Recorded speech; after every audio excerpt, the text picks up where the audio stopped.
ಯಾವ ಸಬ್ಜೆಕ್ಟ್ ಕಲ್ತೀವಿ ಅನ್ನೋದು ಮುಖ್ಯ ಅಲ್ಲ, ಆ ಸಬ್ಜೆಕ್ಟ್ ಅನ್ನು ಹೇಗೆ ನಾವು ಮಕ್ಕಳ ಮುಂದೆ ವ್ಯಕ್ತಪಡಿಸ್ತೀವಿ ಅನ್ನೋದು ಬಹಳ ಇಂಪಾರ್ಟೆಂಟ್. ದುರ್ದೈವ ನೋಡ್ರಿ, UPSC ಅಲ್ಲಿ ಕನ್ನಡ ಇಟ್ಟಾರ, KPSC ಅಲ್ಲಿ ಮೇನ್ಸಿ ಕನ್ನಡ ತೆಗೆದಾರ. ಈ ಕರ್ನಾಟಕದಲ್ಲಿ ಕನ್ನಡಕ್ಕೆ ಇರುವಂತ ಅಪಮಾನ ಬಹುಶಃ ಯಾವ ರಾಜ್ಯದಲ್ಲಿನೂ ಇಲ್ಲ. ಮೊದಲು ಟೀಚರ್ ಆದವ್ರು ಚೆನ್ನಾಗಿ ಕಲ್ತ್ರೆ, ಶಿಕ್ಷಕ ಆದವ್ರು ಚೆನ್ನಾಗಿದ್ರೆ ವಿದ್ಯಾರ್ಥಿಗಳು ಚೆನ್ನಾಗಿ ಆಗೇ ಆಗ್ತಾರೆ. ನಾವು ಇಟ್ಟು ಶ್ರಮ ಪಡಲೇಬೇಕು. ಟೀಚರ್ ಆದವ್ರು ನಾವು ಶ್ರಮ ಪಡಲಿಲ್ಲ ಅಂದ್ರೆ ಚೆನ್ನಾಗಿ ಪಾಠ ಮಾಡೋಕ್ಕಾಗಲ್ಲ. ಅದನ್ನು ಓದೋದು ಹವ್ಯಾಸ ಮಾಡ್ಕೋಬಾರ್ದು, ಚಟ ಮಾಡ್ಕೋಬೇಕು. Percentage is not important, presentation is most important. Love ಮಾಡಬೇಕು ಅಂತಂದ್ರೆ ಮೊದಲು ಓದೋದು ಲವ್ ಮಾಡಿ. ಮಕ್ಕಳ ಹೆಸರು ಹೇಳಿದ್ರೆ ಸ್ವರ್ಗದ ಬಾಗಿಲ ತೆಗಿತ ಅನ್ನೋದಾದ್ರೆ ಒಂದು ಕಾಂಪಿಟೇಟಿವ್ ಬಾಗಿಲ ತೆಗಿಯಕ್ಕಾಗಲ್ಲ. ವಿದ್ಯಾರ್ಥಿಗಳು ನಾವು ಒಂದು ಮಾತು ಹೇಳ್ತಿದ್ದೆ, ಕನ್ನಡ ಓದಿದ್ರೆ ಏನು ಮಾಡಕ್ ಸಾಧ್ಯ ಇದೆ ಅನ್ನೋರು ಇದ್ದೀರಿ. ಇದರಲ್ಲಿ ಕೆಲವರು ಇಲ್ಲದೆ ಇರಬಹುದು. ಕನ್ನಡ ಓದಿದ್ರೆ ಏನೆಲ್ಲ ಮಾಡಕ್ ಸಾಧ್ಯ ಇದೆ. ಯಾವ ಸಬ್ಜೆಕ್ಟ್ ಕಲ್ತೀವಿ ಅನ್ನೋದು ಮುಖ್ಯ ಅಲ್ಲ, ಆ ಸಬ್ಜೆಕ್ಟ್ ಅನ್ನು ಹೇಗೆ ನಾವು ಮಕ್ಕಳ ಮುಂದೆ ವ್ಯಕ್ತಪಡಿಸ್ತೀವಿ ಅನ್ನೋದು ಬಹಳ ಇಂಪಾರ್ಟೆಂಟ್. ಎಲ್ಲ ಕ್ಲಾಸ್ಗಳಿಗೂ, ಕನ್ನಡ ಕ್ಲಾಸ್ಗಳಿಗೂ ಜಗತ್ತಿನಲ್ಲಿ ಮ್ಯಾಥಮೆಟಿಕ್ಸ್ ಕೋಚಿಂಗ್ ಹೋಗೋದು ನೋಡಿರಿ. ಬಟ್ ಕನ್ನಡಕ್ಕೆ ನಮ್ಮಲ್ಲಿ ಕುತ್ಕೊಳ್ಳೋಕೆ ಜಾಗ ಇರಲ್ಲ. ಇಲ್ಲಿ ಬಂದು ಕುತ್ಕೊಂಡು ನಾನು ನಿಂತ ಹಿಂಗೆ ಅಳಿಗಾಡ್ಬೇಕಷ್ಟೇ, ಅಷ್ಟೇ ಜಾಗ ಇರ್ತದೆ. FD SD ಅಂತ ಕಾಲ್ ಆಗಿಬಿಟ್ರೆ ಕುತ್ಕೊಳ್ಳೋಕೆ ಜಾಗ ಇರೋಲ್ಲ. ಅದಕ್ಕೆ ದುಡ್ಡು ಕೊಟ್ಟು ಬರ್ತಾರೆ. ಕಾರಣ ಏನು ಅಂದ್ರೆ ಎಲ್ಲ ಸಬ್ಜೆಕ್ಟ್ ಓದಿದ್ರೆ 100 ಮಾರ್ಕ್ಸು, ಕನ್ನಡ ಓದಿದ್ರೆ 100 ಮಾರ್ಕ್ಸ್. ಸರ್ ಕೌಶಲ್ಗೆ ಸರ್ ಹೇಳ್ತಿದ್ರು UPSC ಅಲ್ಲಿ ಕನ್ನಡ ಇದೆ ಅಂತ. ಒಂದು ನೆನಪಿಟ್ಕೋರಿ, UPSC ಅಲ್ಲಿ ಪ್ರಿಲಿಮ್ಸ್ಗೂ ಇತ್ತು ಕನ್ನಡ 300 ಮಾರ್ಕ್ಸ್, ಮೇನ್ಸಿಗೆ 600 ಮಾರ್ಕ್ಸ್ ಇತ್ತು ಅವ್ರು ವ್ಯಾಲ್ಯೂಯೇಷನ್ ಮಾಡುವಾಗ. ಈಗ ಪ್ರಿಲಿಮ್ಸಿಗೆ ತೆಗೆದ್ರು, ಮೇನ್ಸಿಗೆ 500 ಮಾರ್ಕ್ಸ್ ಇದೆ. ಇನ್ನೊಂದು ಜನರಲ್ ಕನ್ನಡ ಅಂತ 300 ಮಾರ್ಕ್ಸ್ ಇದೆ. 800 ಮಾರ್ಕ್ಸ್ ಕನ್ನಡ ಇದೆ UPSC ಅಲ್ಲಿ, ನೆನಪಿಟ್ಕೊಳ್ಳಿ. KPSC ಅಲ್ಲಿ ದುರ್ದೈವ ನೋಡ್ರಿ, UPSC ಅಲ್ಲಿ ಕನ್ನಡ ಇಟ್ಟಾರ, KPSC ಅಲ್ಲಿ ಮೇನ್ಸಿ ಕನ್ನಡ ತೆಗೆದಾರ. ಈ ಕರ್ನಾಟಕದಲ್ಲಿ ಕನ್ನಡಕ್ಕೆ ಇರುವಂತ ಅಪಮಾನ ಬಹುಶಃ ಯಾವ ರಾಜ್ಯದಲ್ಲಿನೂ ಇಲ್ಲ. ನನಗಂತೂ ಇಷ್ಟು ನೋವಾಗತ್ತಾ. ಕನ್ನಡ ಯಾಕೆ ಬೇಕು ಅಂತಂದ್ರ, ಕನ್ನಡ ಓದಿದವ್ರಕ್ಕಿಂತ ಈ ಮೆಡಿಕಲ್ದಿಂದ ಬಂದವರು, ಇಂಜಿನಿಯರಿಂಗ್ ಬ್ಯಾಕ್ಗ್ರೌಂಡ್ ದಿಂದ ಬಂದವರು ಆಪ್ಷನಲ್ ಕನ್ನಡ ತಗೊಂಡ್ಬಿಟ್ಟು UPSC KPSC ಬರೀತಿದ್ರು. ಎಂತ ಅದ್ಭುತ ಸಿಲೆಬಸ್ ಅದು. ಆ ಸಿಲೆಬಸ್ ಓದೋದಕ್ಕಾದ್ರೂ ನಾನು UPSC ಬರಿಬೇಕು, KPSC ಬರಿಬೇಕಂತ ಅನಿಸ್ತಿತ್ತು. KPSC ಅಲ್ಲಿ ಕನ್ನಡ ಆಪ್ಷನಲ್ ತೆಗೆದ್ರು ಕೂಡ ಜನರಲ್ ಕನ್ನಡ ಇದೆ 150 ಮಾರ್ಕ್ಸ್. ನಿಮ್ಮ FD SD ದಲ್ಲಿ 100 ಮಾರ್ಕ್ಸ್ ಕನ್ನಡ ಇದೆ. PDO ದಲ್ಲಿ 35 ಮಾರ್ಕ್ಸ್ ಕನ್ನಡ ಇದೆ. ಗ್ರೂಪ್ C ದಲ್ಲಿ 35 ಮಾರ್ಕ್ಸ್ ಕನ್ನಡ ಇದೆ. ನೀವು TET ಬರೀತೀರಿ, ಅಲ್ಲಿ ಕನ್ನಡ ಇದೆ. TET ಬರ CET ಬರೀತೀರಿ, TET ಬರ CET ಅಲ್ರಿ. GK ದಲ್ಲಿ 25 ಮಾರ್ಕ್ಸ್ ಕನ್ನಡ ಇದೆ. ಮತ್ತ 100 ಮಾರ್ಕ್ಸ್ ರೈಟಿಂಗ್ ಕನ್ನಡ ಇದೆ. ಆಮೇಲೆ ನೀವು ಹೈಸ್ಕೂಲ್ ಟೀಚರ್ ಆಗಬೇಕು ಅಂದ್ರ ಆಪ್ಷನಲ್ ಕನ್ನಡ ತೆಗೆದುಕೊಂಡು ಡಿಗ್ರಿ ಮಾಡಿದ್ರೆ 100 ಮಾರ್ಕ್ಸ್ ಕನ್ನಡ ಇದೆ. ಎಲ್ಲದರಲ್ಲಿನೂ ಕೂಡ ಕನ್ನಡ ಇದೆ. ಕನ್ನಡ ಇಲ್ಲದೆ ಕಾಂಪಿಟೇಟಿವ್ ಎಕ್ಸಾಮೇ ಇಲ್ಲ.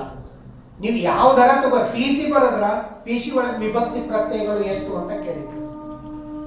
ಕವಿರಾಜ ಮಾರ್ಗ ಬರೆದವ್ರು ಯಾರು ಅಂತ ಕೇಳಿದ್ರು. ಈಗ ಅದು ಕಾಲು ಹೋಯ್ತು, ಅದನ್ನು ಬರೆದವ್ರು ಯಾರು, ಇದನ್ನು ಬರೆದವ್ರು ಯಾರು ಅಂತ. ಸರ್ ಹೇಳ್ತಾ ಇದ್ರು, ವೆರಿ ಡಿಫಿಕಲ್ಟ್ ಸಬ್ಜೆಕ್ಟ್ ಯಾವುದು ಅಂದ್ರ ಅದು ಕನ್ನಡ. ಮೆಂಟಲ್ ಎಬಿಲಿಟಿ ಏನ್ರಿ, ಅದನ್ನು ಒಂದು ನಿಯಮ ಅರ್ಥ ಮಾಡ್ಕೊಂಡು ಬಿಟ್ರೆ ಮುಗೀತು. ಯಾವ ಕ್ವಶನ್ ಕೇಳಿದ್ರು ಹೇಳ್ಬೋದು. ಇಲ್ಲಿ ಬರೀ ಒಂದು ಪದದ ಅರ್ಥ ಕೇಳಿದ್ರ ಬಹಳ ಕಷ್ಟ ಆಗುತ್ತೆ. ನನಗ ಈ ಸಮಾಸಕ್ಕೊಂದು ಉದಾಹರಣೆ ಕೊಡ್ರಿ ಅಂತ ಕೇಳಿದ್ರು ಇಂಟರ್ವ್ಯೂದಲ್ಲಿ. ಕ್ರಿಯಾ ಸಮಾಸಕ್ಕೆ ಒಂದು ಉದಾಹರಣೆ ಕೊಡ್ರಿ ಅಂತ. ನಾನು ಕೈ ಕೊಟ್ಟಳು ಅಂತ ಹೇಳಿದೆ. ಕೈ ಕೊಟ್ಟಳು ನಾನು ಮುದ್ದಾಮಿ ಹೇಳಿದೆ. ನಾನು ಯಾವಾಗಲೂ ಬುಕ್ದಂತ ಪದ ಹೇಳೋದು ತುಂಬಾ ಕಡಿಮೆ. ನಾನು ಒಂದಿಷ್ಟು ಪದಗಳನ್ನ ರೆಡಿ ಮಾಡ್ಕೊಂಡು ಕೈ ಕೊಟ್ಟಳು ಅದು ಹೆಂಗಾಗತ್ತೆ ಅಂತ ಒಬ್ಬ ಪ್ರೊಫೆಸರ್ ನಾನು ಕೇಳಿದ್ರು. ಕೈ ಅನ್ನೋದು ನಾಮವಾಚಕ, ಕೊಟ್ಟಳು ಅನ್ನೋದು ಕ್ರಿಯಾವಾಚಕ, ಕೈ ಕೊಟ್ಟಳು ಅನ್ನೋದು ಕ್ರಿಯಾ ಸಮಾಸ ಅಂತ ಹೇಳಿ. ಇನ್ನೊಂದು ಹೇಳಿ, ಇನ್ನೊಂದು ಉದಾಹರಣೆ ಹೇಳಿ. ಕೈ ಕೊಟ್ಟಿಂದ ಏನ್ರಿ? ವಿಷ. ನೋಡ್ರಿ ಎಷ್ಟು ಪದಗಳನ್ನ ನಾವು ಆಟ ಆಡ್ಬೋದು. ಚೆನ್ನಾಗಿ ಕನ್ನಡ ತಿಳ್ಕೊಂಡ್ರೆ ನೀವು 100% ಅಪಾಯಿಂಟ್. ನನಗೆ ಆಫೀಸಿಯಲ್ ಕೆಲಸ ಯಾವುದೂ ಕಷ್ಟ ಇಲ್ಲ, ಯಾಕಂದ್ರೆ ಎಲ್ಲ ಆಫೀಸ್ನ ನಮ್ಮ ಸ್ಟೂಡೆಂಟ್ ಅದ. ನೀವು ಅಪಾಯಿಂಟ್ ಆದ್ರೆ ನಮಗೆ ಬಹಳ ಖುಷಿ. ಏನಂದ್ರ ಅಲ್ಲಿಗೆ ಬರೋದು ತಪ್ಪತ್ತು ನಮ್ಮ ಕೆಲಸಕ್ಕೆ. ಅದಕ್ಕೆ ಎಲ್ಲಿಂದ ಅಪಾಯಿಂಟ್ ಆದ್ರೆ ಎಲ್ಲರೂ ಖುಷಿ ಪಡ್ತಾರೆ. ಬಿ ಎಡ್ನಲ್ಲಿ ನೀವು ಭಾಳ ಓದಲ್ಲ, ಬಿ ಎಡ್ ಕಾಲೇಜು ಒಂದು ನಿಮಗೆ ಇದನ್ನು ಕಲಿಸ್ಬೇಕಾಗಿದೆ, ಅವ್ರು ಟ್ರೈನಿಂಗ್ ಕೊಡಬೇಕಾಗಿದೆ. ನಿಮಗೆ ಅಸೈನ್ಮೆಂಟು ಅದನ್ನು ಇದನ್ನು ಕೊಡ್ತಾರೆ, ಬರೆಯಕ್ಕೆ ಕಲಿಸ್ತಾರೆ, ಓದಕ್ಕೆ ಕಲಿಸ್ತಾರೆ. ನಿಮಗೆ ಒಂದು ಪಾಠ ಹೇಗೆ ಮಾಡಬೇಕು ಅಂತ ಲೆಸನ್ ಪ್ಲಾನ್ ರೆಡಿ ಮಾಡಕ್ಕೆ ಕಲಿಸ್ತಾರೆ. ಒಂದೊಂದು ಸಾರಿ ಕೆಲವು ಮಾಸ್ಟರ್ ಹಿಂಗೆ ನೋಡ್ಬಿಟ್ಟು ರೀರೈಟ್ ಅಂತ ಹಿಂಗೆ ಹೋಗಿರ್ತಾರೆ, ಅವ್ರು ಒಳಗ ನೋಡಿಲ್ಲ. ನನಗೆ ಯಾವಾಗಲೂ ಅನಿಸ್ಬೇಕು ಒಳಗಿಂದ ಹೆಂಗೆ ಗೊತ್ತಾಗ್ತಿ ಇವರಿಗೆ, ಅದು ಒಂದು ಚಟ ಅವರಿಗೆ ರೀರೈಟ್. ನಾನು ಭಾಳ ಬೇಜಾರ್ತಿದ್ದೆ, ಯಾಕೆ ರೀರೈಟ್ ಮಾಡಿಸ್ತೀರಿ, ಅದನ್ನು ತಿಂದು ರೀರೈಟ್ ಮಾಡಿಸ್ರಿ. ನಾನು ಬಿ ಎಡ್ ಕಲ್ತಿದ್ದೆಲ್ಲ ಈಗ ಮುಗಿದ್ ಬಿಡ ಎಲ್ಲ ನಾನು ತಿಂದೆ, ಇವರಿಗೆ ಗೊತ್ತಾಯ್ತಿದ್ದು ಒಳಗಿಂದು ಅಂತ. ಬಟ್ ನಾನು ಅವ್ರಿಗಿಂತ ಶಾನ್ಯರು. ನಾವು ಹಿಂದೆ ರೀರೈಟ್ ಅಂತ ಬರ್ದಿರ್ತಿದ್ರಲ್ಲ, ಆ ಪೇಜ್ ಅಷ್ಟಕ್ಕಿಂತ ಒಳಗೆ ಗೊತ್ತಿಲ್ಲ ಅಂತ ಹೇಳಿ ನನ್ನಂತ ಅವ್ರಿಗೆ ಇರಬಾರ್ದಂತ ಅವರು ಅಲ್ಲಿ ಬರೀತಿದ್ರು, ವೆರಿ ಗುಡ್ ಅಂತ ಬರೀತಿದ್ರು. ನನಗೆ ಬೇಜಾರು ಅನ್ಸೋದು ಏನು ಅಂದ್ರ, ಮೊದಲು ಟೀಚರ್ ಆದವ್ನು ಚೆನ್ನಾಗಿ ಕಲ್ತ್ರೆ, ಶಿಕ್ಷಕ ಆದವ್ನು ಚೆನ್ನಾಗಿದ್ರೆ ವಿದ್ಯಾರ್ಥಿಗಳು ಚೆನ್ನಾಗೇ ಆಗ್ತಾರೆ. ನಾವು ಇಟ್ಟು ಶ್ರಮ ಪಡಲೇಬೇಕು. ಟೀಚರ್ ಆದವ್ ನಾವು ಶ್ರಮ ಪಡಲಿಲ್ಲ ಅಂದ್ರೆ ಚೆನ್ನಾಗಿ ಪಾಠ ಮಾಡೋಕ್ಕಾಗಲ್ಲ. ಎಷ್ಟು ಮಂದಿ ದಿನ ನ್ಯೂಸ್ ಪೇಪರ್ ನೋಡಿರಿ, ಓದಿರಲ್ಲ, ನೋಡಿರಿ? ಪ್ರಾಮಾಣಿಕ ನೀವು ಯಾರ ತಪ್ಪು ಕೈ ಎತ್ತಿದ್ರ ನಿಮ್ಗೆ ಬರ್ಲಿ. ಎಷ್ಟು ಮಂದಿ ನಿಜವಾಗ್ಲೂ ನ್ಯೂಸ್ ಪೇಪರ್ ನೋಡಿರಿ? ಸರ್, ನೋಡಿದವ್ರು ಅಷ್ಟೇ ಎತ್ತಾರೆ, ನೋಡಿರಿ, ಶಬಾಷ್. 4 ಓಕೆ. ಈ ಬಹುಸಂಖ್ಯಾತ ಹೆಣ್ಣು ಮಕ್ಕಳಲ್ಲಿ 3 ಜನ ಎತ್ತಿದ್ದು, ಅಲ್ಪಸಂಖ್ಯಾತ ಗಂಡು ಮಕ್ಕಳಲ್ಲಿ 1 ಎತ್ತಿದ್ದು. ನೋಡ್ರಿ, ಇಷ್ಟು general news paper 4 news paper competitive ಅಂತ ಓದಿ ಎಷ್ಟು ಜನ ಅದನ್ನ ನೋಟ್ಸ್ ಮಾಡ್ಕೊಂಡಿರಿ? ಯಾರು ಇಲ್ಲ. ಅಂದ್ರೆ ಕಾಂಪಿಟೇಷನ್ ಇಲ್ಲ ಅಂತ ನಾವು ಹೇಳ್ತೀವಿ, ಸಿಕ್ಕಾಪಟ್ಟಿ ಕಾಂಪಿಟೇಷನ್ ಐತೆ ಅಂತ ಹೇಳ್ತೀವಿ, ನಮಗೆ ಕಾಂಪಿಟೇಷನ್ ಇಲ್ಲ. ನಾವು ಅದನ್ನ ಮನೆಯಲ್ಲಿ ಹೇಳೋ ತಂದೆ ತಾಯಿ, ನಮ್ಮ ತಂದೆ ತಾಯಿ ಓದಿರೋದಿಲ್ಲ. ರಿಸಲ್ಟ್ ಬಂತಲ್ಲಿ ಏನಾತ್ ಮಗ, ಜಸ್ಟ್ .5ದಲ್ಲಿ ಹೋಯ್ತಪ್ಪಾಜಿ ಅಂತ. ಅವ್ರು ಇಡೀ ಊರ್ ಮಂದಿಗೆ ಹೇಳ್ತಾರ, ನನ್ನ ಮಗನ್ ಸ್ವಲ್ಪ ಹೋಯ್ತಂತ. ಇವ್ರು ಹೋಗಿದ್ದು ಬಹಳ ದೂರ ಇರ್ತಾರೆ.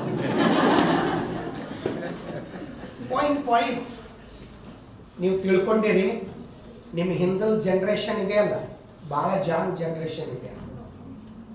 ನನ್ನ ಮಗಳು SLC ಎಕ್ಸಾಮ್ ಬರೆಯಕತ್ತಾಳೆ. ಈಗ ಮೊನ್ನೆ UPSC ಎಕ್ಸಾಮ್ ಆದ್ಮೇಲೆ ಆಕೆಗೆ ಒಂದು ಕ್ವಶನ್ ಪೇಪರ್ ಕೊಟ್ಟಿವಿ. ನಮ್ಮ ಮನ್ಯಾಗ ವಾತಾವರಣ ಇದೆ ಅದು. ನನ್ನ ಹೆಂಡತಿಗೆ ಹೇಳ್ತೀನಿ, ನಾನು ಓದಕ್ಕಾಗದಿದ್ರು ತೊಡಿ ಮ್ಯಾಗ ಬುಕ್ಕ ಇಟ್ಕೊಂಡು ಕುಂದ್ರ. ಯಾಕಂದ್ರ ಅವಾಗ ಮಕ್ಕಳು ಇಟ್ಕೊಂಡು ಕುಂದಿರ್ತಾರ, ನಾವ್ ಹಿಂಗ್ ಬುಕ್ಕ ತಿರುದು ಓದಾಕತ್ತೀರ, ಅವರು ಓದಾಕತ್ತಾರ. ನೀವು ಓದೋದು ಹಾಳಾಗಿ ಹೋಗ್ಲಿ, ಒಂದು ಬುಕ್ಕ ಇಟ್ಕೊಂಡು ಕುಂದ್ರ. ಇಲ್ಲಿ ಒಂದು ಕ್ಲಿಪ್ ಮಾಡಿ ಅಲ್ಲಿಗೆ ಅದನ್ನ ಇದನ್ನ ಮಾಡ್ಬೇಕು. ಮಕ್ಕಳು ಓದ್ತಾರ. ನನ್ನ ಮಗಳು ದೊಡ್ಡಕ್ಕಿ ಬಹಳ ಜಾಣ್ಯದಾಳಕ್ಕಿ, ಯಾಕಂದ್ರೆ ಈಗ ಓದ್ತಾಳ. ಅಕ್ಕಿಗೆ ಕ್ವಶನ್ ಪೇಪರ್ ಬಿಡಿಸಾಕತ್ತಿದ್ರೆ 50% ಕ್ವಶನ್ ಪೇಪರ್ ಬಿಡಿಸಿದೆ. ಓದಾಕ ಬೇಜಾರಾಗತ್ತೆ. ಫಸ್ಟ್ ಡೇ ಇನ್ನೂ ಬೇಜಾರಾಗತ್ತೆ, 2ನೇ ದಿನ ಇನ್ನೂ ಬೇಜಾರಾಗತ್ತೆ, 3ನೇ ದಿನ ಓದೋದು ಬಿಡಾಕ್ ಬೇಜಾರಾಗತ್ತೆ. ಅದನ್ನು ಓದೋದು ಹವ್ಯಾಸ ಮಾಡ್ಕೋಬಾರ್ದು, ಚಟ ಮಾಡ್ಕೋಬೇಕು. ಪದ ಅರ್ಥ ಆಗತ್ತಲ್ಲ ಸರ್ ಅಗಳ ಅಂತಿದ್ರು, ಪದ ಅರ್ಥ ಮಾಡ್ಕೋಬೇಕು. ಚಟ ಯಾಕಂದ್ರೆ ಅಂದ್ರ ಹವ್ಯಾಸ ಒಮ್ಮೆ ಹೋಗ್ಬಿಡ್ಬಹುದು, ಚಟ ಹೋಗಲ್ಲ. ಕುಡಿಯೋರ್ನ ಕುಡಿದು ಬಿಡು ಅಂದ್ರೆ ಅವ್ರು ಸತ್ರು ಬಿಡಲ್ಲ. ಕುಡಿದು ಸತ್ತವ್ರು ಎಷ್ಟು ಮಂದಿ ಅದಾರ, ನಾವು ಸೇರವ್ರು ಎಷ್ಟು ಮಂದಿ ಅದಾರ ಅಲ್ವಾ? ಚಟ ಮಾಡ್ಕೋಬೇಕು ಓದೋದು. ನೀವು ಇದನ್ನು ಮಾಡ್ಕೊಂಡಿದ್ದೇ ನಿಜ. ಆದರೆ ನಾ ಹೇಳ್ತೀನಿ, ಈ ಮೂಲೆಯಿಂದ ಆ ಮೂಲೆ, ಈ ಮೂಲೆಯಿಂದ ಆ ಮೂಲೆ ಒಳಗೆ ಎಷ್ಟು ಜನ ಅದಿರಿ, ನೀವೆಲ್ಲರೂ ಅಪಾಯಿಂಟ್ ಆಗ್ಬೋದು. ಒಂದಂತೂ ಸತ್ಯ, ಇಲ್ಲಿ ದಡ್ರು ಜಾನ್ರು ಯಾರೂ ಇಲ್ಲ. ನಾ SLC ಇದ್ದಾಗ ನನ್ನ ಪರ್ಸೆಂಟೇಜು 41, ನನ್ನ ಜೊತೆ ಇದ್ದವನು 98 ಮಾಡಿದ್ದ. ನನ್ನ ಜೊತೆ ಇದ್ದವನು PUC ಒಳಗೆ ನಾನು 68 ಮಾಡಿದೆ, ಅವನು ಮತ್ತೆ 98 ಮಾಡಿದ. ಅವನು ಈಗ ಪೋಸ್ಟ್ ಆಫೀಸ್ನಲ್ಲಿ SDI ವರ್ಕ್ ಮಾಡ್ತಾ ಇದ್ದಾನೆ ಧಾರವಾಡದಲ್ಲಿ. ನಾನು PhD ಮಾಡ್ತಾ ಇದ್ದೇನೆ. Percentage is not important, presentation is most important. Percentage ತಗೊಂಡು ಏನು ಅಳಿಕೊಡ್ಕೊಳ್ಳೋದು? ನಾ ಯಾಕೆ ಪರ್ಸೆಂಟೇಜ್ ಮಾಡಲಿಲ್ಲ ಅಂತಂದ್ರೆ ನನಗೆ ಓದಕ್ಕೆ ಅವಕಾಶ ಸಿಕ್ಕಿದ್ದಿಲ್ಲ. ನಾವು ದನ ಕಾಯಕ್ಕೆ ಹೋಗೋರು, ಹೊಲಕ್ಕೆ ಹೋಗೋರು, ಕೆಲಸಕ್ಕೆ ಹೋಗೋರು, ಹೀಗಾಗಿ ನಮಗೆ ಸಿಕ್ಕಿಲ್ಲ. ಅವನಿಗೆ ಅವಕಾಶ ಸಿಕ್ಕಿತ್ತು, ಓದಿದ. ಆದ್ರೆ ಅವ್ನು BE ಹೋದ, ಲವ್ ಮಾಡಿದ, ಲವ್ ಫೇಲ್ಯೂರ್ ಆದ, ಓದೋದ್ರಲ್ಲಿನೂ ಫೇಲ್ ಆದ. ನಿಮ್ಮನ್ನು ಲವ್ ಮಾಡಬೇಡ ಅಂತ ನಾ ಸತ್ರು ಹೇಳಲ್ಲ. ಯಾಕೆ ಅಂದ್ರೆ ನಾ ಲವ್ ಮ್ಯಾರೇಜೇ ಆದವನು. ಲವ್ ಮ್ಯಾರೇಜ್ ಆದ್ರೂ ನಾನು ಹೆಂಡತಿ ಈ ಜಗತ್ತಿಗೆ ಎಲ್ಲರೂ ಹೆಣ್ಣು ಹೇಳಿದಂಗೆ ಕೇಳುತ್ತಾ, ನಾವು ಹಂಗಲ್ಲ, ಗಂಡು ಹೇಳಿದಂಗೆ ಹೆಣ್ಣು ಕೇಳೋಂಗೆ ಮಾಡಿದ್ವಿ ನಾವು. ಆಕಿಗೆ ಹೇಳಿದೆ, ನಾವು ಓದ್ತೀನಿ, ನೀ ಕೆಲಸ ಮಾಡ್ತೀನಿ ಅಂದ್ರೆ ನಾ ಮದುವೆ ಆಗ್ತೀನಿ, ಇಲ್ಲಾಂದ್ರೆ ನಾವು ಆಗಲ್ಲ, ನಾನು ಓದೋದು ಮುಗಿದ ಮ್ಯಾಗ ಆಗ್ತೀನಿ ಅಂತ ಹೇಳಿ ಸತ್ಯವಾಗಿ ಮಾತಿದ್ದು. ನಾನು MA ಓದ್ತಿದ್ದೆ, ನನ್ನ ಹೆಂಡತಿ ಈ ಬಂಗಾರದ ಒಡವೆ ಇರ್ತಾವಲ್ಲ ಅಲ್ಲಿ ಕೆಲಸ ಮಾಡಿ ನನಗೆ ರೊಕ್ಕ ಕಳಿಸ್ತಿದ್ದಿಲ್ಲ, MA ಓದ್ತಿದ್ದೆ. ಯಾಕಂದ್ರೆ ಈ ಲವ್ ಮ್ಯಾರೇಜ್ ಆಗ್ಬಾರ್ದು ಅಂತ ಭಾಳ ಮಂದಿಗೆ ಹೇಳ್ತೀನಿ ನಾನು. ಆ ಪವರ್ ಇದ್ರೆ ಮಾತ್ರ ಆಗಲಿ ಅಂತ. ಯಾಕಂದ್ರೆ ಯಾರು ನಮ್ಮ ಲವ್ ಮ್ಯಾರೇಜ್ ಆಗಿಂದ ಒಂಥರ ನೋಡ್ತಾರ, ಹಳ್ಳಿಯಾಗಂತೂ ಕೆಟ್ಟ ಇದಕ್ಕೆ ಓಡಿ ಬಂದಿದ್ದಂತಾರ. ಸತ್ ಬದುಕ್ತಾ ಇದ್ದೀನ, ಅದಕ್ಕೆ ಏನಾರ ಆಗಲಿ ಲವ್ ಮ್ಯಾರೇಜ್ ಆಗಬೇಡ್ರಿ ಅಂತ ಹೇಳೋದು ನಾನು. ಲವ್ ಮಾಡಬೇಕು ಅಂತಂದ್ರೆ ಮೊದಲು ಓದೋದು ಲವ್ ಮಾಡಿ, ಒಂದ್ ಕಡೆ ಸೆಟ್ಲ್ ಆಗ್ರಿ. ನೀವೇನು ಮಾಡಿದ್ರು ಜನ ಒಪ್ಪಿಕೊಳ್ಳುತ್ತ. ನೀವು ಸಾಧನೆ ಮಾಡ್ಲಾರ ಏನಾರು ಮಾಡಿದ್ರೆ ಜನ ನಿಮ್ಮನ್ನು ಒಪ್ಪಿಕೊಳ್ಳಾಕ ಸಾಧ್ಯನೇ ಇಲ್ಲ. ಅದಕ್ಕೆ ಕನ್ನಡ ಓದೋದು ಯಾಕೆ ಕನ್ನಡ ಓದ ಕನ್ನಡ ಒಂದು ನಾವೆಲ್ಲ ಓದಿದ್ರೆ ಏನೆಲ್ಲ ಖುಷಿ ಸಿಗತ್ತೆ, ಒಂದು ಕಾವ್ಯ ಓದಿದ್ರೆ ಏನೆಲ್ಲ ಖುಷಿ ಸಿಗತ್ತೆ, ಒಂದು ನಾಟಕ ಓದಿದ್ರೆ ಏನೆಲ್ಲ ಖುಷಿ ಸಿಗತ್ತೆ. ನನಗೆ ಮನುಷ್ಯ ಆಗ್ಬೇಕಂತ ಅನಿಸಿದ್ದು ಕುವೆಂಪು ಅವ್ರ ಮೇಲೆ PhD ಮಾಡುವಾಗ. ನನ್ನ ಮನುಷ್ಯ ಆಗ್ಬೇಕಂತ ಅನಿಸಿದ್ದು. ಅವರು ಡೆತ್ ಆಗಿದ್ರಂತೆ, ಕುವೆಂಪು ಕನಸು ಬಿದ್ದಿತ್ತಂತೆ, ಕನಸಿನ ಡೆತ್ ಆಗಿದ್ರಂತೆ. ಅರ್ಥ ಕನಸು ಬಿದ್ದಿತ್ತಂತೆ, ಕನಸಿನ ಡೆತ್ ಆಗಿದ್ರಂತೆ. ಸ್ವರ್ಗಕ್ಕೆ ಹೋಗಿ ಬಾಗಿಲ ಬಿಡೋದ್ರಂತ. ನಾ ಕರ್ನಾಟಕದ ಕುವೆಂಪು ಬಾಗಿಲ ತೆಗಿಲಿಲ್ಲ. ನಾನು KV ಪುಟ್ಟಪ್ಪ ಬಾಗಿಲ ತೆಗಿಲಿಲ್ಲ. ಕರ್ನಾಟಕಕ್ಕೆ ಮೊದಲು ಜ್ಞಾನಪೀಠ ಪ್ರಶಸ್ತಿ ತಂದು ಕೊಟ್ಟವ ನಾನು, ಬಾಗಿಲ ತೆಗಿಲಿಲ್ಲ. ಆಧುನಿಕ ಕನ್ನಡ ಸಾಹಿತ್ಯದಲ್ಲಿ ಮಹಾಕಾವ್ಯ ಬರೆದವ ನಾನು, ಬಾಗಿಲ ತೆಗಿಲಿಲ್ಲ ಅಂತ. ಏನೆಲ್ಲ ಹೇಳಿದ್ರು ತೆಗಿಲಿಲ್ಲ ಅಂತ. ಕೊನೆ ಬಹಳ ಬೇಜಾರಾಗಿ ಹಿಂಗ್ ಬಾಗಿಲ ಬಡದು, ನಾ ಹೇಮಿ ಗಂಡ ಬಾಗಿಲ ತೆಗಿ ಅಂತ, ಸ್ವರ್ಗದ ಬಾಗಿಲ ತೆಗಿಲ್ಲಂತ. ಹೆಣ್ಣು ಮಕ್ಕಳ ಹೆಸರು ಹೇಳಿದ್ರು ಸ್ವರ್ಗದ ಬಾಗಿಲ ತೆಗಿತ್ತ ಅನ್ನೋದಾದ್ರ ಒಂದು ಕಾಂಪಿಟೇಟಿವ್ ಬಾಗಿಲ ತೆಗಿಯಕ್ಕಾಗಲ್ಲ.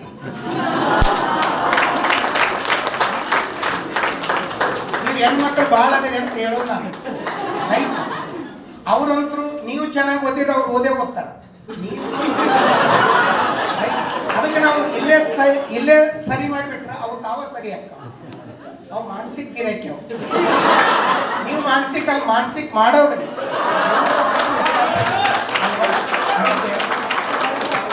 ಹೆಣ್ಣು ಮಕ್ಕಳಿಗೆ ಚೆನ್ನಾಗಿ ಓದಾಕತ್ತಿದ್ರೆ ಗಂಡು ಮಕ್ಕಳು ಪಾಪ ಓದ್ತಾವ, ಅವು 100% ಓದ್ತಾವ. ಎಲ್ಲಿಗೆ ಅವು ಕಿರಿಕಿರಿ ಮಾಡ್ಕೊಳ್ಳಕ್ ಅಂತಾವ.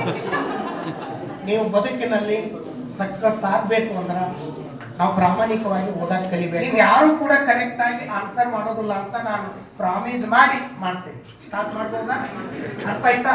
ನೀವು ಯಾರು ಕೂಡ ಕನ್ನಡ ಕರೆಕ್ಟ್ ಆಗಿ ಆನ್ಸರ್ ಮಾಡೋದಿಲ್ಲ ಅಂತ ನನಗೆ ಧೈರ್ಯ ಐತೆ. ನೀವು ಮಾಡೋದಿಲ್ಲ ಅಂತ ನನಗೆ ಧೈರ್ಯ ಐತೆ, ನೀವು ಮಾಡೋದಿಲ್ಲ ಅಂತ. ನಾನು ಮಾಡ್ತೀರಲ್ಲ, ಯಾಕೆ ನಿಮ್ಮನ್ನು ಕೆರಳಿಸಕತ್ತೀನಿ ಅಂದ್ರ ಇವ್ನು ನೋಡೇ ಬಿಡು ನನ್ ನೀವರ ಇರಲಿಲ್ಲ. ಅಷ್ಟು ಓದು, ಆಮೇಲೆ ಅಲ್ಲ ಏನಾರು ಮಾಡ್ರಿ, ನಿಮಗೆ ಹೇಳುವಷ್ಟು ನನಗಿಲ್ಲ. ಆದ್ರೆ ನೀವು ಏನು ಮಾಡಿದ್ರು ಓದಿದ ಮೇಲೆ ಮಾಡ್ಬೇಕು. ಏನ್ ಮಾಡಿದ್ರು ಓದ್ಲಾರ ಏನು ಮಾಡಕ್ ಸಾಧ್ಯ ಇಲ್ಲ. ನೀವು ಓದಿದ್ರಿ ಅಂದ್ರೆ ಅಪಾಯಿಂಟೇ ಆಗ್ಬೇಕಂತ ಏನಿಲ್ಲ. ಯಾರ ಮನೆಗಾರ ಹೋಗಿ ಮಕ್ಕಳಿಗೆ ಪಾಠ ಮಾಡಿದ್ರು ತಿಂಗಳಿಗೆ 50,000 ದುಡಿಬಹುದು. ತಿಂಗಳಿಗೆ 50,000 ನೀವು ನಂಬಲ್ಲ. ನಾನು ಎವ್ರಿ ಮಂತ್ 3 lakhs ದುಡಿತಿದ್ದೆ. ನಾನು ಪಾರ್ಟ್ ಟೈಮ್ ಕನ್ನಡದವ್ನು ದುಡಿತಾನ ಅಂತಿದ್ರು. ನಾನು ಪ್ರಯತ್ನ ಮಾಡ್ತಿದ್ದೆ. ಬೆಳಿಗ್ಗೆ 6ರಿಂದ ರಾತ್ರಿ 8-9 ತನಕ ಕ್ಲಾಸ್ ಮಾಡ್ತಿದ್ದೆ. ಬಟ್ ಸಬ್ಜೆಕ್ಟ್ ಮುಖ್ಯ ಅಲ್ಲ, ಪದೇ ಹೇಳ್ತೀನಿ. ಆ ಸಬ್ಜೆಕ್ಟ್ ಹೇಗೆ ತಿಳ್ಕೊಂಡಿದೆ ಅನ್ನೋದು ಬಹಳ ಇಂಪಾರ್ಟೆಂಟ್. ಎಷ್ಟು ಮಂದಿ ಇವತ್ತಿನ ಕವಿಗಳು ಇಲ್ಲಿ ಯಾರಿದ್ರ ಛಂದಸ್ಸನ ಗಮನದಲ್ಲಿ ಇಟ್ಕೊಂಡು ಬಿಟ್ಟು ನೀವು ಕಾವ್ಯ ಬರೀತೀರಿ. ಎಷ್ಟು ಅದ್ಭುತ ಕಾವ್ಯಗಳನ್ನ ಬರ್ದವ್ರದಾರೆ. ಛಂದಸ್ಸನ್ನು ಗಮನದಲ್ಲಿ ಇಟ್ಕೊಂಡು ಬರೆಯವರು. ಅದಕ್ಕೆ ಪ್ರಾಸ ಇಲ್ಲ, ಯತಿ ಇಲ್ಲ, ಬಡಿ ಇಲ್ಲ, ಲಯ ಇಲ್ಲ, ತಾಳ ಇಲ್ಲ, ರಾಗ ಇಲ್ಲ. ಹಾಡಿದಾಗ ಒಂದಿಟ್ಟು ಮನಸ್ಸಿಗೆ ಖುಷಿ ಆಗ್ಬೇಕಲ್ಲ, ಕೇಳ್ಬೇಕಂತ ಅನಿಸ್ಬೇಕಲ್ಲ, ಹಾಡ್ಬೇಕಂತ ಅನಿಸ್ಬೇಕಲ್ಲ. ಇವತ್ತಿನ ಯೂಟ್ಯೂಬ್ದೊಳಗೆ ನೀವು ಭಜನಿ ಪದ ಅಂತ ತೆಗಿತೀರಿ. ನನಗೆ ನಿನ್ನೆ ನೋಡಿ ಹುಚ್ಚ. ನಾವು ಗುರುಗಳು ಇಲ್ಲಲ್ಲೇ, ನಾವ ದಪ್ಪಡಿ ಬಾರಿಸ್ತೀವಿ, ನಾವ ಪೇಟೆ ಹಾರ್ಮೋನಿಯಂ ಬಾರಿಸ್ತೀವಿ. ಅದನ್ನ ಯಾರು ಕಲಿಸ್ಬೇಕಾಗಿಲ್ಲ, ಆಸಕ್ತಿ ಬೇಕಷ್ಟೆ. ಎಂತ ಅದ್ಭುತ ನಮ್ಮ ಊರಾಗ ಹಾಡ್ತಿದ್ರು. ಇವತ್ತು ಭಜನಿ ಪದ ಕೇಳಿದ್ರೆ ಬೇಜಾರಾಗತ್ತೆ. ಅಲ್ಲಿ ಇರುವುದು ಭಯ ಭಕ್ತಿ ಇರಬೇಕು. ಇವತ್ತಿನ್ನು ನೀವೆಲ್ಲ ಹನುಮಂತನ ಫಾಲೋವರ್ಸ್, ಬಿಗ್ ಬಾಸ್ ಹನುಮಂತ ಅವನ ಫಾಲೋವರ್ಸ್. ಅವನು ಎಂತ ಆಡ್ತಾನ ಅವ್ನು ಕ್ಯಾಕಿ ಹೊಡಿತೀರಿ. ಮನೆ ಹುಬ್ಬಳ್ಳಿಯೊಳಗೆ ನೋಡ್ರಿ ಸಂಸದರು ಕೂಡ ಅವನು ಕೂಡ ಜಿಗದಾಡಿ ಬಿಟ್ರು. ನೋವು ಅನ್ಸುತ್ತೆ. ಒಳ್ಳೇದು ಹಾಡಂತ ಅವ್ನು ಕೂಡ ಹಾಡಿಸ್ಬೇಕು. ನಾವು ಅದೇ ಹೋಗ್ಬಿಡ್ತೀವಿ. ಎಷ್ಟು ಅದ್ಭುತವಾದ ಕಾವ್ಯ. ನೀವು ಪ್ರೇಮ ಗೀತೆ ಬರೀತೀರಾ? ಪ್ರೇಮ ಗೀತನೇ ಎಷ್ಟದಾವು. ನಮ್ಮ KS ನರಸಿಂಹಸ್ವಾಮಿ ಅವರು ಹೆಂಡತಿಯೊಬ್ಬಳು ಮನೆ ಒಳಗಿದ್ದಾರೆ, ನನಗೆದೆ ಕೋಟಿ ರೂಪಾಯಿ, ಹೆಂಡತಿಯೊಬ್ಬಳು ಹತ್ತಿರವಿದ್ದಾರೆ, ನಾನು ಒಬ್ಬ ಸೀತ. ಇದನ್ನ ಎಷ್ಟು ಚೆನ್ನಾಗಿ ಆಡ್ಬೋದು. ಬಳಿಗಾರನ ಬಗ್ಗೆ ಎಷ್ಟು ಚೆನ್ನಾಗಿ ಆಡ್ತಾರೆ. ಪ್ರಾಸ ಬೇಕಂತಿಲ್ಲ, ಪ್ರಾಸ ಇಲ್ಲದೇನು ಬರಿಬಹುದು. ನಾವು ಮೊನ್ನೆ ಒಂದು ಸರ್ ಕರೆಸಿದ್ರು, ಒಂದು ಕಾರ್ಯಕ್ರಮದಲ್ಲಿ ಹೇಳಿದೆ. ಅದ್ರೊಳಗೆ ಪ್ರಾಸ ಇಲ್ಲ, ಏನೂ ಇಲ್ಲ, ಬಟ್ ಹೃದಯಕ್ಕೆ ತಟ್ಟುತ್ತಿತ್ತ. ಆ ಟೈಟಲ್ ಇದೆಯಲ್ಲ, ಆ ಕಾವ್ಯದ ಟೈಟಲ್, ಅದ್ರೊಳಗನ ಏನೋ ಇದೆ. ನಿಜ ಹೇಳ್ತೀನಿ ಗೆಳತಿ, ನನ್ನ ಮದುವೆಯಾಗ ನನ್ನ ಲಗ್ನ ಆಗಿಲ್ಲ. ಪ್ರಶ್ನೆ, ನನ್ನ ಮದುವೆಯಾಗ ನನ್ನ ಲಗ್ನ ಆಗ್ಲಾರ ಮತ್ತಾಡಲಾಗತ್ತೆ ನೋಡ್ರಿ ಕ್ವಶನ್. ನಿಜ ಹೇಳ್ತೀನಿ ಗೆಳತಿ, ನನ್ನ ಮದುವೆಯಾಗ ನನ್ನ ಲಗ್ನ ಆಗಿಲ್ಲ. ಊರಿಗೆ ಹಂದ್ರ ಹಾಕ್ಸಿದ್ರು, ಮನೆಗೆ ಬಣ್ಣ ಹಚ್ಚಿದ್ರು. ಊರಿಗೆ ಹಂದ್ರ ಹಾಕ್ಸಿದ್ರು, ಮನೆಗೆ ಬಣ್ಣ ಹಚ್ಚಿದ್ರು. ಒಂದು ದಿನ ನೋಡಿ ಮದುವೆಯಾಗ ಬಂದ ಬಿಟ್ರು. ನಿಜ ಹೇಳ್ತೀನಿ ಗೆಳತಿ, ನನ್ನ ಮದುವೆಯಾಗ ನನ್ನ ಲಗ್ನ ಆಗಿಲ್ಲ. ನಾನು ನೀನು ಗಾರ್ಡನ್ದಾಗ ಕುಂತಾಗ ನನ್ನ ಕಣ್ಣಿಗೆ ಕಟ್ಟಿಗೆ ಬಡದ್ರ ನಿನ್ನ ಕಣ್ಣಾಗ ನೀರು ಬಂತು. ನಾನು ನೀನು ಗಾರ್ಡನ್ದಾಗ ಕುಂತಾಗ ನನ್ನ ಕಣ್ಣಿಗೆ ಕಟ್ಟಿಗೆ ಬಡದ್ರ ನಿನ್ನ ಕಣ್ಣಾಗ ನೀರು ಬಂತು. ಆದ್ರ ನಾನು ನಿನ್ನೆ ಹಸಿ ಮನೆ ಏರುವಾಗ ಕಾಲ್ ಜಾರಿ ನೆಲಕ್ಕೆ ಬಿದ್ದು ಹಣಿಗೆ ರಕ್ತ ಬಂದ್ರ ನನಗೆ ಹೆಂಡ ತಂತಾಳಲ್ಲ, ಆಕೆ ನಕ್ಕು ಬಿಟ್ಲು. ನಿಜ ಹೇಳ್ತೀನಿ ಗೆಳತಿ, ನನ್ನ ಮದುವೆಯಾಗ ನನ್ನ ಲಗ್ನ ಆಗಿಲ್ಲ. ಒಬ್ಬಕ್ಕೆ ಅಳತಾಳ, ಒಬ್ಬಕ್ಕೆ ನಗತಾಳ. ಯಾಕೆ ಅಳತಾಳ ಅಂದ್ರ ಭಾವನಾತ್ಮಕವಾಗಿ ಹಚ್ಕೊಂಡಾಳ. ಈಕೆ ಯಾಕೆ ನಗತಾಳ ಅಂದ್ರ ವರದಕ್ಷಿಣೆ ಕೊಟ್ಟು ಕೊಂಡಾಳ. ವ್ಯತ್ಯಾಸ ನೋಡಿ. ಮತ್ತೆ ಯಾರ್ಯಾರ ಜೊತೆ ಯಾರ ಮದುವೆ ಆಯ್ತು? ಇದ್ರ ಮದುವೆ ಆದವ್ರು ಇರ್ತೀರಿ, ನಿಮಗೆ ನಿಜ ಅನಿಸುತ್ತಿದೆ. ಯಾರ್ಯಾರ ಜೊತೆ ಯಾರ ಮದುವೆ ಆಯ್ತು? ವರದಕ್ಷಿಣೆ ಜೊತೆ ನಮ್ಮ ಅಪ್ಪಂದಾತು, ವರದಕ್ಷಿಣೆ ಜೊತೆ ನಮ್ಮ ಅಪ್ಪಂದಾತು, ಬಂಗಾರ ಜೊತೆ ನಮ್ಮ ಅವ್ವಂದಾತು. ವರದಕ್ಷಿಣೆ ಜೊತೆ ನಮ್ಮ ಅಪ್ಪಂದಾತು, ಬಂಗಾರ ಜೊತೆ ನಮ್ಮ ಅವ್ವಂದಾತು, ಜಾತಿ ಜೊತೆ ನಮ್ಮ ಅಜ್ಜಿದಾತು. ಆ ದಾರ ಐತಲ್ಲ, ಆ ದಾರದ ಜೊತೆ ಆ ಹುಡುಗಿದಾತು. ನಿಜ ಹೇಳ್ತೀನಿ ಗೆಳತಿ, ನನ್ನ ಮದುವೆಯಾಗ ನನ್ನ ಲಗ್ನ. ಈ ಕಾವ್ಯ ಕೇಳ್ಬೇಕಂತ ಅನಿಸುತ್ತೆ. ಅದ್ರೊಳಗೆ ಒಂದು ಏನೋ ಲಯ ಇದೆ. ನಮ್ಮ ಸಿದ್ಧಲಿಂಗಯ್ಯ ಇಕ್ಕರ್ಲ ಅವಧಿರ್ಲ, ಈ ನನ್ನ ಮಕ್ಕಳ ಚರ್ಮ ಎಬ್ಬರ್ಲ, ಅದ್ರೊಳಗೊಂದು ಏನೋ ಇದೆ. ಇಂಥ ಕಾವ್ಯಗಳನ್ನು ಓದ್ಬೇಕಾಗತ್ತೆ. ಇವತ್ತ ಇತ್ತಲಕ್ಕ ಕರಿಬೇಡ ಮಾವ ಅಂತ ಕಾವ್ಯ ಬರೀತಾರೆ. ಎಂತ ಕಾವ್ಯ ಬೇಡ. ಅದ್ರೊಳಗೆ ಎಷ್ಟು ಕೆಟ್ಟ ಆಗ್ತದ ಬೇಕಾದ್ರೆ. ಆಮೇಲೆ ಸರ್ ನಮ್ಗೆ ಹೊರಗೆ ಕರ್ಕೊಂಡು ಏನ್ರಿ ಅದು ಅಂತ ಕೇಳ್ರಿ ಅಂತಾರೆ. ನನಗಿಂತ ಚೆನ್ನಾಗಿ ಅಂತಾರೆ. ಯೋಗರಾಜ್ ಭಟ್ಟ ಯೋಗ ಇಲ್ಲ ಪಾಪ, ಅವರು ಏನೇನು ಬರೀತಾನ. ನಿಮ್ಮ ಮೈಂಡ್ ಅವಾಗ ಅರ್ಥ ಆಗೈತಿ. ಏನ್ ಕೊಟ್ರೆ ನೀವು ನೋಡ್ತೀರಿ ಅಂತ ಗೊತ್ತಾಗೈತಿ. ಅವ ಅದನ್ನು ಬರೆಯಾಕ. ಛಂದಸ್ಸು ಎಷ್ಟು ಅದ್ಭುತ.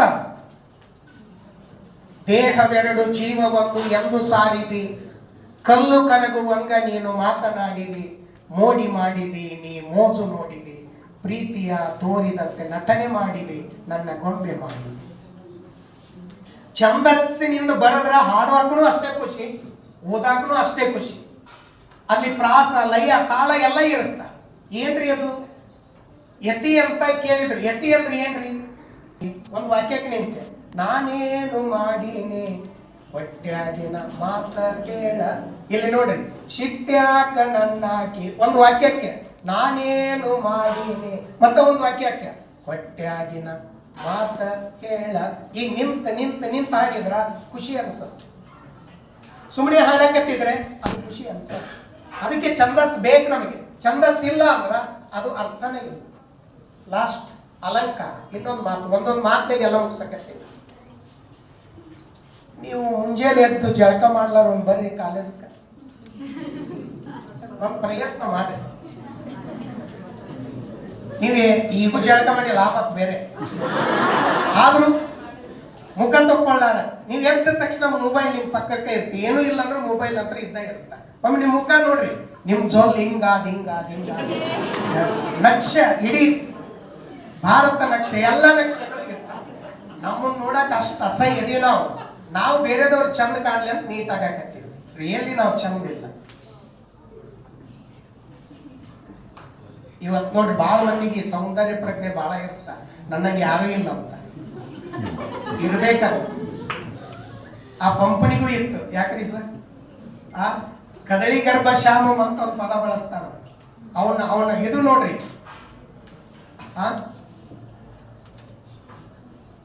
ಅವನ್ನ ಎಲ್ಲ ಸೌಂದರ್ಯ ಕೊಟ್ಟು ಆಂಧ್ರ, ಕೇರಳ, ತಮಿಳುನಾಡಿನ ಅಪ್ಸರಿಯರು ನನ್ನನ್ನು ಪ್ರೀತಿಸುತ್ತಿದ್ದರಂತ.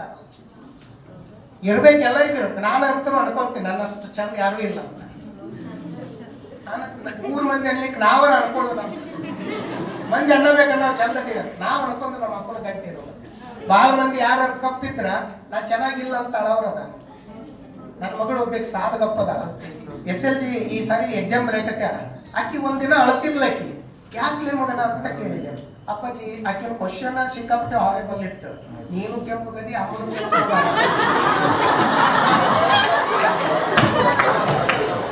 ಏನ್ ಆನ್ಸರ್ ಮಾಡುದು?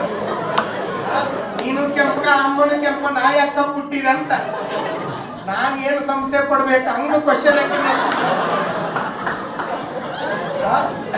ಅದಕ್ಕೆ ಇಲ್ಲಿ ಕೇಳಿ ಅಕ್ಕಿಗೆ ಹೇಳಿದೆ, ಕೃಷ್ಣ ಯಾವ ಬಣ್ಣದವನದ, ಪರಮಾತ್ಮ ಯಾವ ಬಣ್ಣದವನದ, ಯಾವುದು ಕಪ್ಪು ಅದು ಬಹಳ ಶ್ರೇಷ್ಠ, ನಾ ಯಾಕೆ ಕಪ್ಪಾಗಿಲ್ಲ ಅಂತ ಬೇಜಾರಾಗಕತ್ತೈತಿ. ಬೇರೆದವರನ್ನ ಕಾಲು ಜಗ್ಗೋದಕ್ಕಿಂತ ಅವ್ರ ಬಗ್ಗೆ ಪ್ರೋತ್ಸಾಹಿಸಿದ್ರೆ ಅವ್ರು ಒಂದಿಟ್ಟು ಬದುಕ್ತಾರೆ. ಬಹಳ ಚಂದದಾಳ ಅಕ್ಕಿ. ಅಕ್ಕಿನ ಮನಸ್ಸಿನಾಗ ನಾ ಸಾಧು ಕಪ್ಪದೀವಿ, ಕೆಂಪನ್ಯಾಗ 3 ಡೊಂಕ್ ಅಂತ. ನಾವು ಕೆಂಪದೀವಿ, ಮ್ಯಾಗ ಚಂದ ಕಾಣ್ತೀವಿ, ಒಳಗೆ ಹೆಂಗದೀವಿ ಯಾರಿಗೂ.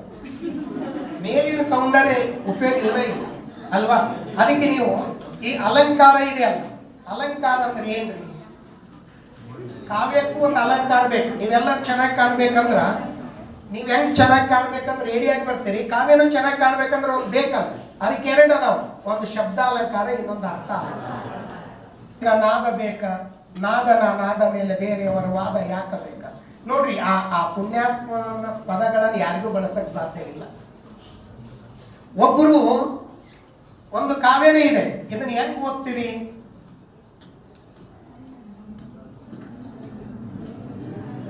ಅಂತ ಹಿಂಗೊಂದು ಕಾವ್ಯ ಇದೆ, ಇದು ಒಂದು ಅಕ್ಷರವಾಗಿದೆ. ಇದು ಶಬಾಷ್, ನಂದನ ನಂದನ ನಿನ್ನೊಂದಂದದ ಅಂತ ಇದೆ ಈ ಕಾವ್ಯ. ನೋಡ್ರಿ, ಆ ಪುಣ್ಯಾತ್ಮ ಬರೆದವನು ಯಾರಿರ್ಬೇಕು?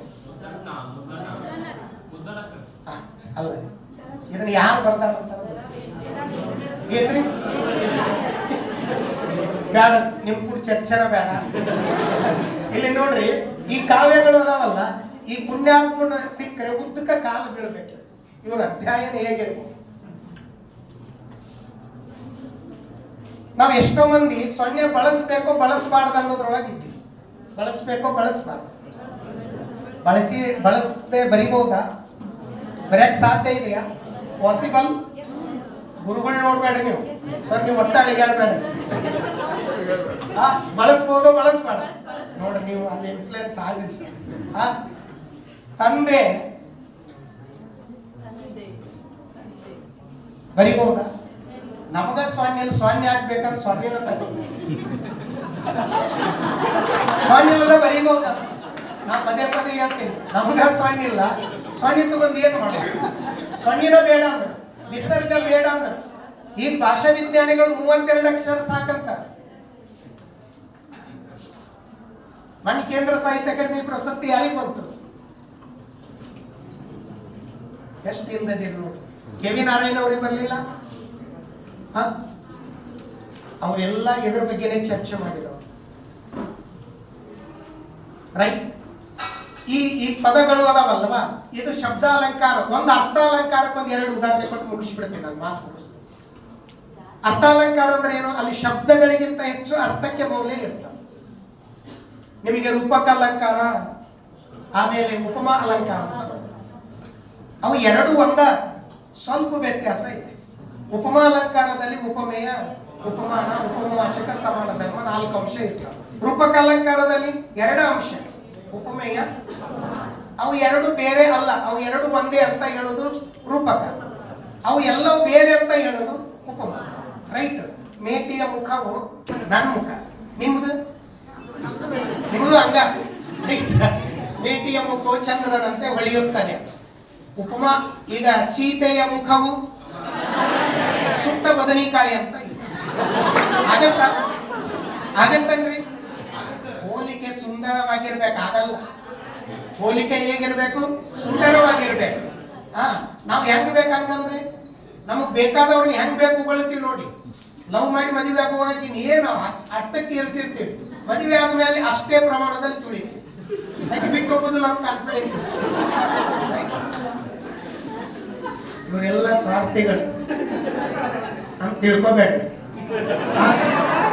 ನಾವು ಸತ್ಯವಾಗಲೂ ಡಬಲ್ ಮೀನಿಂಗ್ ಮಾತಾಡಲ್ಲ, ನೀವು ಡಬಲ್ ತಿಳ್ಕೊಳ್ಳಕ್ಕೆ. ಮುತ್ತುಗಾರ ಬಂದ ಮುತ್ತು ಕೊಟ್ಟು ಹೋದ, ಮುತ್ತುಗಾರ ಬಂದ ಮುತ್ತು ಕೊಟ್ಟು ಹೋದ. ಇದು ಎರಡು ಅರ್ಥ. ಮುತ್ತುಗಾರ ಬಂದ, ಮುತ್ತು ಅನ್ನೋದು ಎರಡು ಅರ್ಥ.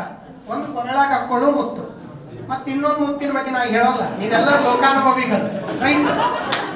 ಮುತ್ತುಗಾರ ಬಂದ ಮುತ್ತು ಕೊಟ್ಟು ಹೋದ, ಒಂದೇ ಶಬ್ದ ಎರಡು ಅರ್ಥ. ಗೆಳತಿ, ನೀನು ಪ್ರೀತಿಸುವಾಗ ನನಗೇನಾಗಿತ್ತು? ದಾಡಿ. ಗೆಳತಿ, ನೀನು ಪ್ರೀತಿಸುವಾಗ ನನಗೇನಾಗಿತ್ತು? ದಾಡಿ.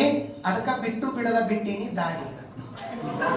ಒಂದೇ ಶಬ್ದ ಎರಡು ಅರ್ಥ. ನಮ್ ಕಡೆ ನಿನಗೇನಾಗೆ ದಾಡಿ ಅಂದ್ರೆ ನಿನಗೇನಾಗಿತ್ತು? ರೋಗ ಅಂತ, ರೈಟ್? ಇನ್ನೊಂದು ದಾಡಿ ಅಂದ್ರೆ ರಾಕ್ ಎಲ್ಲಾರು ಬಿಟ್ಟಿರ್ತೀವಿ, ಅದು ಈಗೆಲ್ಲ ನಮ್ಮ ಹುಡ್ರಿಗೆ ಅದು ಒಂದು ಇದು ಆಗೈತಿ, ಫ್ಯಾಷನ್ ಆಗೈತಿ. ದಾಡಿ ಬಿಡುದ ಒಂದು ಫ್ಯಾಷನ್. ಪುಣ್ಯ ಇದು BEd ಕಾಲೇಜ್ ಅಂತ ಯಾರು ಬಿಟ್ಟಿಲ್ಲ. ಕಾಲೇಜ್ ಬರ್ಲಾರ್ದವನು ಬಿಟ್ಟಿರ್ಬೋದು ಯಾರು. ಅದು ಅಲ್ಲ, ಅದು ಒಂದೇ ಶಬ್ದ ಎರಡು ಅರ್ಥ. ಒಂದೇ ಶಬ್ದ. ಗಣಿತ ಶಾಸ್ತ್ರಕ್ಕೆ ಭಾರತೀಯರ ಕೊಡುಗೆ 0. ಗಣಿತ ಶಾಸ್ತ್ರಕ್ಕೆ ಭಾರತೀಯರ ಕೊಡುಗೆ 0. ಎರಡು ಅರ್ಥ. ಒಂದು ಏನು ಕೊಟ್ಟಿಲ್ಲ ಅಂತ ಅರ್ಥ, ಇನ್ನೊಂದು 0 ಕೊಟ್ಟಾರ ಅಂತ. ಓದಿ ಓದಿ ಬೇಜಾರಾಗತ್ತಲ್ಲ, ಕನ್ನಡ ಓದಿ. ಕನ್ನಡದ ಬಗ್ಗೆ ಅಭಿಮಾನ ಇರಲಿ, ಅದು ಇಲ್ಲಿದ್ದ ಬರ್ಬೇಕು. ನೀವು ಹೆಂಗ್ ಮಾತಾಡಿದ್ರು ಅದು ಒಳ್ಳೆ ಕನ್ನಡನೇ, ಇದನ್ನ ನೆನಪಿಟ್ಕೊಂಡ್ಬಿಡಿ. ಸ್ಟೇಜ್ ಮ್ಯಾಗ ಮಾತಾಡುವ ಕೆಲವ್ರು ಅಂತಿರ್ತಾರ, ತಪ್ಪಿದ, ಮಹಾಪ್ರಾಣಿದ್ದಿಲ್ಲ, ಅಲ್ಪ ಪ್ರಾಣಿದ್ದಿಲ್ಲ, ಇರ್ಲಿಕ್ಕೆ ಹೋಗ್ಲಿ, ಆಟರ ಪ್ರಯತ್ನ ಮಾಡ್ಯಾರ. ನಮ್ಮ ಕಾಲದ ಮಾಸ್ಟರ್ ಬೇರೆ, ಯಾರು ಓದಿತಿದ್ರು ಒಂದು ವ್ಯತ್ಯಾಸ ಆದ್ರೆ. ಈಗ ಬೇರೆ. ಈಗ ಅವ್ರಿಗೂ ಗೊತ್ತಿಲ್ಲ, ನಮಗೂ ಗೊತ್ತಿಲ್ಲ. Mutual understanding.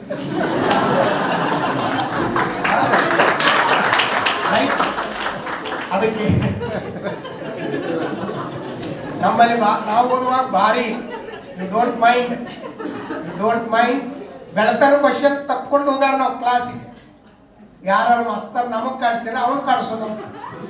ಆದ್ರೆ ನಮ್ಮ ಮಾಸ್ಟರ್ ಸೋಲಕ್ ಚಾನ್ಸೇ ಇದ್ದಿಲ್ಲ. ನಮಗ ಈ ಟೈಪ್ ಕ್ವಶನ್ ತೆಗಿದಂದ್ರ ಅವ ನಮ್ಮಂತವ್ರು 1000 ಮಂದಿ ನೋಡಿರ್ತೀವಿ.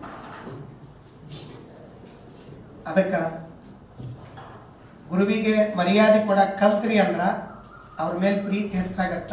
ಅವ್ರು ಹೇಳಿದ್ದೆಲ್ಲ ನಿಮ್ಮ ಮನಸ್ಸಿನಲ್ಲಿ ಹೋಗುತ್ತೆ. ನೀವು ಯಾವ್ರ ಗುರುಗಳನ್ನು ವಿರೋಧ ಮಾಡಕ್ ಹತ್ತಿದ್ರಿ ಅಂದ್ರ ಪ್ರೀತಿ ಕಡಿಮೆ ಆಗತ್ತ. ಅವ್ರು ಹೇಳಿದ್ದೆಲ್ಲವೂ 0 ಆಗಿ ಕಾಣ್ತದೆ. ಅದಕ್ಕೆ ಲವ್ ಅನ್ನುವಂಥ ಪದ ಹುಟ್ಟಿದ್ದು. ನೀವು ಅವ್ರನ್ನ ಪ್ರೀತಿಸ್ರಿ, ಗೌರವಿಸ್ರಿ, ಅವ್ರು ಹೇಳಿದ್ದೆಲ್ಲ ಅರ್ಥ ಆಗತ್ತೆ. ಅದು BEd ನಲ್ಲಿ ನಿಮ್ಗೆ ಒಳ್ಳೆ ಟರ್ನಿಂಗ್ ಪಾಯಿಂಟ್. ಇಲ್ಲಿ ನೀವು ಪಾಠ ಮಾಡಕ್ ಕಲಿತೀರಿ, ಪಾಠ ಹೇಗೆ ಮಾಡ್ಬೇಕಂತ ಕಲಿತೀರಿ, ಲೆಸನ್ ಪ್ಲಾನ್ ಬರೆಯಕ್ಕೆ ಕಲಿತೀರಿ. ಇದನ್ನೆಲ್ಲ ಕಲಿಯಕ್ಕೆ ಸಾಧ್ಯತೆ ಇದೆ ಅಂತ ಹೇಳ್ತಾ, ನೀವು ನನಗೆ ಇಲ್ಲಿ ಕರೆಸಿ ನಿಮ್ಮ ಅಂಥ ಪ್ರಬುದ್ಧ ಮಕ್ಕಳಿಗೆ ಪಾಠ ಮಾಡಲಿಕ್ಕೆ, ಮಾತಾಡಲಿಕ್ಕೆ ಅವಕಾಶ ಕೊಟ್ಟಿರ್ತಕ್ಕಂಥ ಅಂಗಡಿ ಸರಿಗೂ, ಕೌಜಲ್ಗಿ ಸರಿಗೂ, ದತ್ತಿ ಕೊಟ್ಟಿರ್ತಕ್ಕಂಥ ಸರಿಗೂ, ಕೊಟ್ಗೆ ಸರಿಗೂ ತಮ್ಮೆಲ್ಲರಿಗೂ ಹೃತ್ಪೂರ್ವಕವಾದ ಧನ್ಯವಾದಗಳನ್ನು ಹೇಳಿ